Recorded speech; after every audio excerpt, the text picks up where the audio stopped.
پیغمبر صلى الله عليه وسلم فرمي لا تكره البنات فرمي مسلمانان رقتان لكچان نبي رقتان لي نبي كاتك اخوا بيتانا بخشي رقشتان لي نبي وكو كچوليق لمالكتانا رقتان لي النبي يعني چيتان بويان هبي خوشويستيتان بويان هبي بوي پیغمبر صلى الله عليه وسلم فرمي رقتان لكچكانتان نبي بلكو خوشتان بيان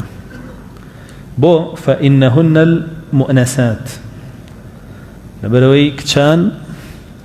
هۆکاری ئاسوودەین بۆ باوکیان بۆ دایکیان بۆ ماڵ بۆ سەیرەکەی هەر ماڵێ کچیان هەیە ماڵەکەیان مرتبترە ڕێک و پێکترە ئەو ماڵی کە کچیتیانە کوڕێتەوە بیجامەکە بە قاچێکیەوە دائەکەنێ و هەڵیاتەوە لاو کراسەکەی تر لەم لاو ئیتر نانەکە خوا قاپوقاجاخکە لەو ناوە ئیتر کاڕۆیتە ماڵەکەەوە سەیرەکەی ئەمە ئیشی چی بووە بەس هەڵسوکەوت تایە نەک ڕێکخستنەوە و پاکردنەوە و چاکردنی ئەوەی کە لە ماڵەوە هەڵەسێ بەو کارە سەیرەکەی کچانن بۆیە سەیرەکەی دار و دیوار پاکە قاپوقاچاخ پاکە فەرش و ناوماڵ پاکە هەموو شتێ پاکە بۆیە پێغەمبەری خوا صلی الله علیه و سلم فەرمێ ئینەهن المؤنسات لەبەرەوەی کچان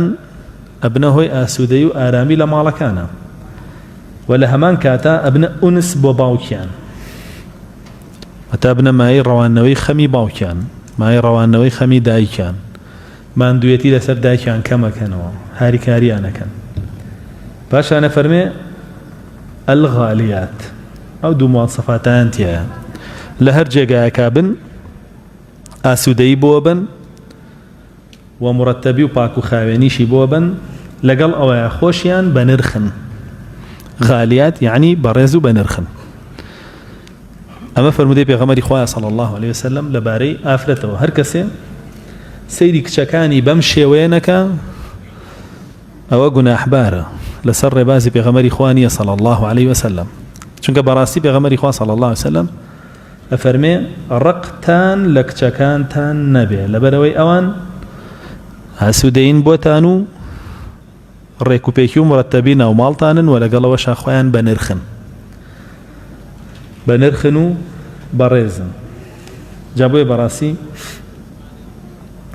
لەسەر پەروەردەکردنی ئەوانیش